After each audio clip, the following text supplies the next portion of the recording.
अरोड़ा, आपका रुख कर रही हूं। देखिए, माइग्रेन को लेकर के एलोपैथिक में बहुत सारी चर्चाएं हैं, बहुत सारी बातें हैं और उसको एक तरीके से प्रिवेंटिव कई मेजर्स भी हैं। और डॉक्टर अग्रवाल ने भी कहा कि बहुत सारी अब नई दवाइयां भी आ गई हैं जिससे कि एक हद तक कम किया जा सकता है। आयुर्वेद में किस तरीके का उपचार है? क्या लाइफस्टाइल, ये डिजीज जिस तरीके से है उसमें आयुर्वेद के पास कुछ अचूक बाण है जिससे कि यह हमेशा के लिए खत्म हो जाए? देखिए पल्लवी, पहले तो ये बताना चाहूंगा कि हमारे जो आयुर्वेद में सिरदर्द की बात की गई है तो मुख्यतः 11 प्रकार के सिरह शूल बतलाए गए हैं। आपको सिर का दर्द क्यों हो रहा है, उसके पीछे वायु भी कारण हो सकती है, उसके पीछे पित्त भी कारण हो सकता है, उसके पीछे कफ भी कारण हो सकता है, उसके पीछे तीनों दोष भी कारण हो सकते हैं। तो इस तरह से 11 अलग अलग प्रकार के सिरदर्द बतलाए गए हैं। लेकिन अनफॉर्चुनेटली हम लोग एक ही पेन किलर लेकर के हर दर्द को जो है दबाने की कोशिश करते हैं और जिससे हमारा ये सिर का दर्द जो है लगातार क्रोनिक होता जाता है, भयानक होता जाता है और कभी क्योर नहीं होता और हमें और साइड इफेक्ट के रूप में दूसरी बीमारियां मिलनी शुरू हो जाती है। अब जैसे आपको एक अंतर बताता हूं कि आपको सिर दर्द हो रहा है तो कोई व्यक्ति आपको बताएगा कि मुझे बहुत अच्छे से तेल लगा दीजिए, मुक्के मार दीजिए, चुन्नी बांध देगा, कपड़ा बांधेगा सिर पे, और एक व्यक्ति उसी सिर दर्द में बताएगा कि मुझे आप सिर पे उंगली भी टच मत कीजिए। तो जो व्यक्ति बोल रहा है कि मुझे आप अच्छे से मुक्के मारिए, मुझे आराम मिलेगा, तेल लगा दीजिए, मुझे आराम मिलेगा, तो उसका वातिक सिरेशूल है। एक व्यक्ति जो आपको उंगली टच नहीं करने दे रहा, इसका मतलब रक्त से सिरेशूल है।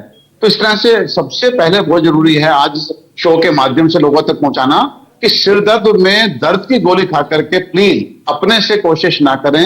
जो भी पास का डॉक्टर है उस पर जाकर के पहले अपने सिर दर्द के रूट कोज को जानने की कोशिश करें। अब बात करते हैं माइग्रेन की। तो माइग्रेन जो है उसको आयुर्वेद में अर्धा विभेदक बताया गया है, यानी कि वो सिर दर्द जिसमें हमारा आधा सिर जो है उसमें दर्द होता है। तो अक्सर इस तरह के पेशेंट आपको बताएंगे कि मेरा राइट हाफ दर्द कर रहा है या लेफ्ट हाफ दर्द कर रहा है। तो इसको हम लोग जो है सन्निपातित सिरेशूल से भी कंपेयर करते हैं। कुछ आचार्यों ने इसको वात और कफ में माना है, लेकिन मेन जैसे डॉक्टर साहब ने बताया कि लाइफ स्टाइल डिसऑर्डर के रूप में कुलज भी बताया गया है कि जेनेटिक भी हो सकता है, न्यूरोवास्कुलर भी बताया गया है, लेकिन प्रेसिपिटेशन जो होता है वो हम बोल सकते हैं कि हमारा गलत खान पान और हमारी गलत लाइफस्टाइल जो है इसके प्रेसिपिटेशन में कारण बनती है।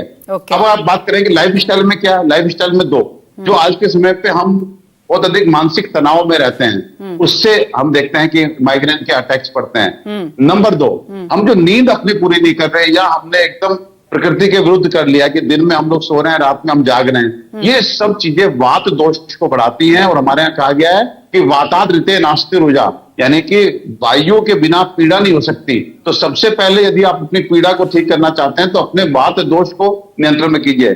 खाने पीने में आपको ऐसी कोई चीज नहीं खानी है जो आपको गैस बनाती हो, यानी कि आप जिसको पचा पाने में सक्षम ना हो। तो आप अपने खान पीने को सही करके, आप अपनी लाइफस्टाइल को ठीक करके, अपने जो सो कोल्ड वात दोष को नियंत्रण में रख करके आप इसके अटैक्स को प्रिवेंट कर सकते हैं, इसके प्रेसिपिटेशन को आप प्रिवेंट कर सकते हैं। मतलब आयुर्वेद में भी कई तरीके के रास्ते हैं डॉक्टर अरोड़ा जिसको अपनाकर इसको ठीक किया जा सकता है। लेकिन एक बार फिर से मैं